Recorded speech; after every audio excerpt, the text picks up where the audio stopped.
Salut à tous, c'est Stigwood. Alors, le kart a pas mal avancé, j'ai fini les fixations du moteur, je vais vous montrer ça. Oui, j'ai des lunettes de soleil et je vais vous expliquer pourquoi tout de suite.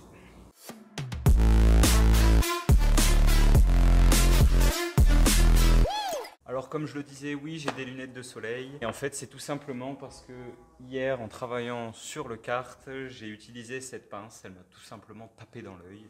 En fait, j'ai essayé de retirer cette pièce du moteur. Et c'est une pièce où l'axe est soudé et en fait, ça vient se clipser dessus. Sauf que je n'arrivais pas à le retirer à la main. Donc, qu'est-ce que j'ai fait comme un gogol? Je l'ai pincé et j'ai tiré dessus. Sauf qu'à un moment, la fixation a pété. Et la pince plus la pièce, boum, sont venues directement dans l'œil. Donc je mets des lunettes de soleil parce que les lumières me défoncent le crâne.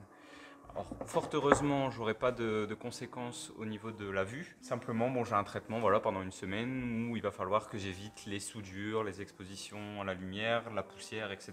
Donc forcément, je vais devoir adapter un petit peu les vidéos cette semaine. Le pire, c'est que je suis assez prudent hein, quand j'utilise la meuleuse ou d'autres trucs. Je mets toujours les lunettes et les gants.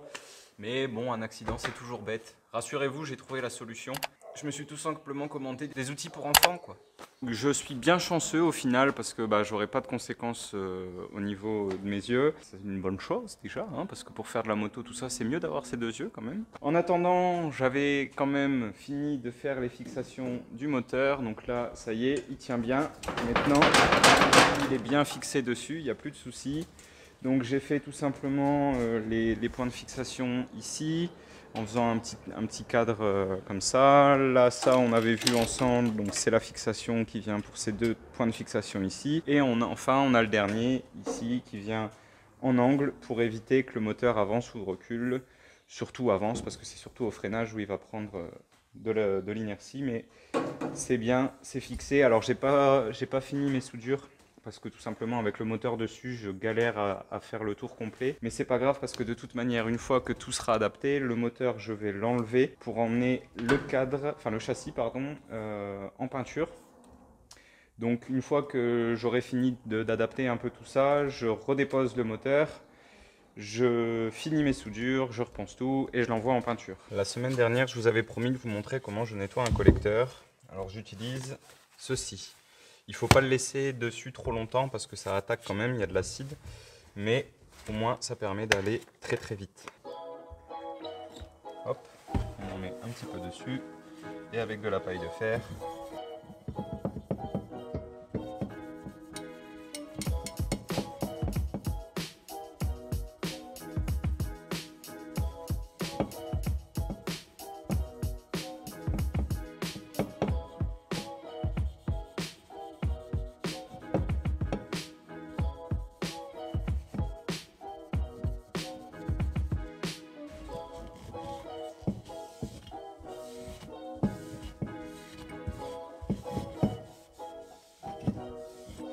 Voilà, et sans accélérer, voilà le résultat qu'on obtient en 2 minutes. Donc je fais le reste.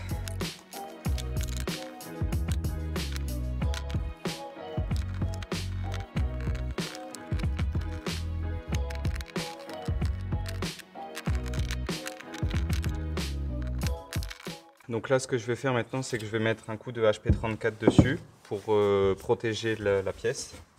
Parce que le HP34 laisse une fine couche qui va empêcher que ça se ressalisse trop vite.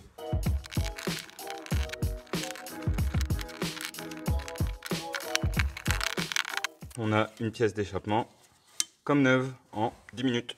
Et je vais même m'en servir de cette astuce pour faire l'arbre parce qu'il est bien abîmé aussi. Voilà les amis, après une petite heure de boulot, l'arbre est nettoyé. L'arbre est nettoyé. Donc là, j'ai enlevé les autres roulements de ce côté-là pour pouvoir passer après ma couronne qui est commandée, que je vais recevoir normalement d'ici 15 jours grand maximum. Donc c'est une couronne sur mesure pour s'adapter à la taille des roues. Donc il va venir ici. C'est pour ça que j'ai laissé tout libre ici. On va enchaîner avec la pompe qui est une pompe immergée. Normalement, là on va faire en sorte qu'elle ne le soit plus. Donc il va falloir que j'adapte une durite ici et une durite ici au niveau du refoulement. Donc ça il va falloir que je le fixe bien pour éviter que ça fuit. Pour fixer ici le refoulement, dans le réservoir S'il bouge un petit peu, il y a une pièce qui vient l'empêcher de bouger. Moi, je peux pas la laisser. On va le coller avec de la colle époxy qui résiste forcément à l'essence.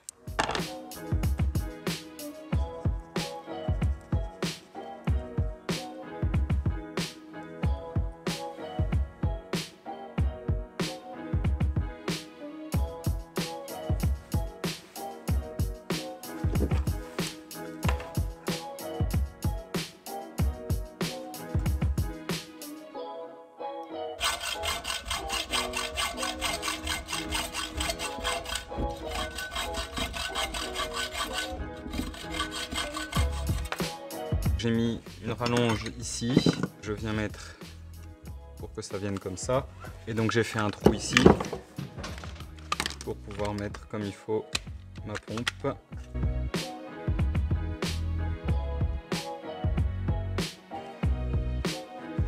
Hop. Voilà, donc je laisse sécher la pompe pendant 24 heures ici. Après on testera voir s'il n'y a pas de fuite. Mais bon, je suis assez confiant, on verra bien. En attendant, ce qu'on va faire, on va s'occuper du câble d'accélérateur qui est ici.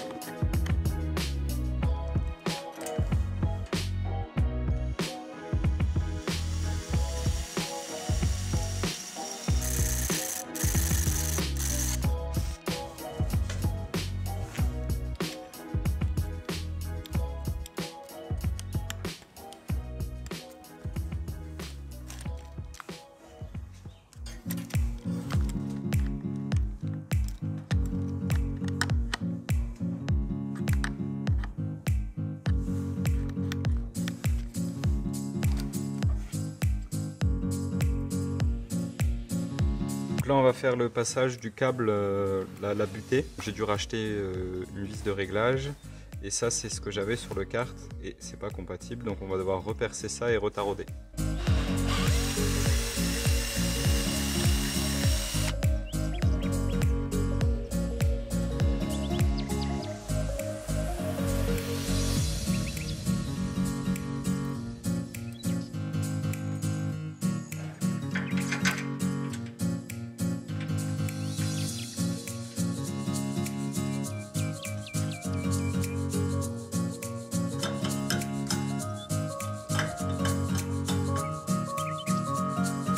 Le système d'accélération fait, j'ai pas des bras rallongés. Je mets ma cale comme ceci. Et si on regarde ici, quand j'appuie, ça fonctionne. On va maintenant s'occuper du câble d'embrayage.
Bon les amis, je suis bien embêté.